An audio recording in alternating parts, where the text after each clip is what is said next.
கடைசி காலத்தில் தங்களின் முடிகளை கருப்பாக்கும் மக்கள் தோன்றுவார்கள். இவர்கள் சுவர்க்கத்தில் வாடையை நகர மாட்டார்கள். அறிவிப்பாளர் இப்னு அப்பாஸ் ரலியல்லாஹு அன்ஹு.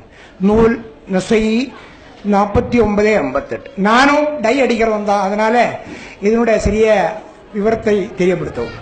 அதாவது மனிதர்களுக்கு முடிய அல்லாஹ் என்ன செய்யறான், கருப்பாக படைத்திருக்கிறான். எல்லா மனிதருக்கும் இல்ல, இந்தியா போன்ற நாட்டில் உள்ள மனிதர்களுக்கு. மேல் நாட்டில் போனீங்கன்னா வெள்ளையாவே எல்லாம் படைச்சுட்டான். வழங்குதா? இளமையா இருக்கிற ஆளுக்கு என்ன இருக்கு, முடிய வெள்ளை வெள்ளை இருந்து வெள்ளைக்காரின் பேர் வச்சிருக்கீங்கல்ல. வெள்ளைக்காரனா உடம்பு வெள்ளை இல்ல, முடிய வெள்ளை, அதனால வெள்ளைக்காரி.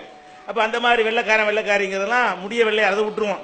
நம்ம நாட்டுடைய பெண்களுக்கு அதாவது சூரிய வெளிச்சம் அதிகமாக பயன்படுத்தக்கூடிய கிடைக்கக்கூடிய மக்கள்லாம் கருப்பு முடி உள்ளவர்களாக தான் என்ன செய்யறாங்க, இருக்கிறாங்க.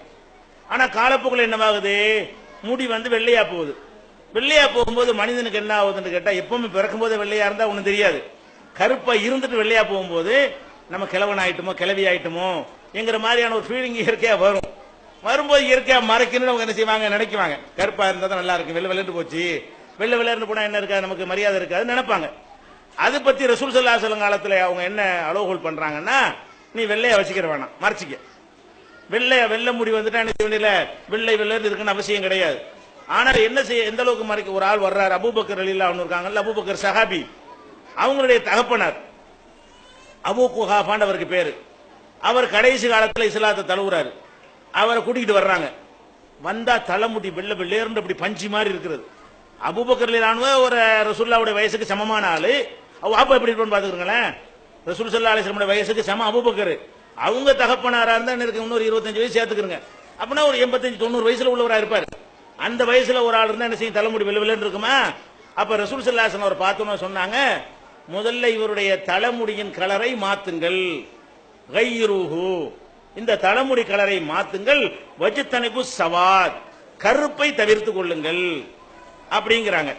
இவர் வாட்சி காட்டின ஹதீஸ்ல என்ன வருது, கருப்பு சாயம், கருப்புன்ற கூட அந்த தமிழாக்கம் தப்பு, கண்ணங்கருப்பு தான் அதுல இருக்கிறது.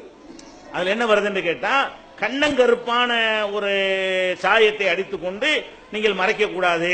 அது இல்லாம பிரவுன் போட்டுக்கொள்ளலாம், டார்க் பிரவுன் வரைக்கும் கூட போட்டுக்கொள்ளலாம், அது மாதிரியான சிகப்பு கலர் போட்டுக்கொள்ளலாம், மஞ்சள் கலர், கலர் ஃபேஷன் வர போச்சே. இப்ப நல்லா இருக்கிற கருப்பு முடிய என்ன செய்யுது, கலர் போச்சு தெரியுது, ஆட்கள் எல்லாம் பாக்குறோம். அதனால என்ன இல்ல, நீங்க நரைச்சு போச்சுன்னு சொன்னா நீங்க ஏதாச்சும் ஒரு கலரிங் பண்ணிக்கலாம், முடிக்க என்ன செய்யலாம், கலர் போட்டுக்கலாம், தப்பு கிடையாது.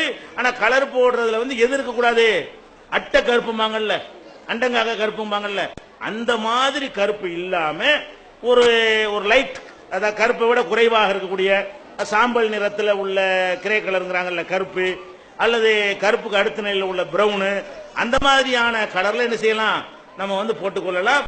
அது மார்க்க தடையில். கண்ணங்கருப்பு தடை, கண்ணங்கருப்பு இல்லாம என்ன செய்யலாம், போட்டுக்கலாம். ஆனா போடும்போது நீங்க இதை கவனிச்சுக்கிறீங்க, வரக்கூடிய பெரும்பாலான அந்த சாயங்கள் எல்லாம் ரொம்ப மோசமான கெமிக்கல் கலந்து உடல் நலத்தை பாதிக்கக்கூடியதாக, கேன்சரை வரவழைக்கக்கூடியதாக இருக்கு.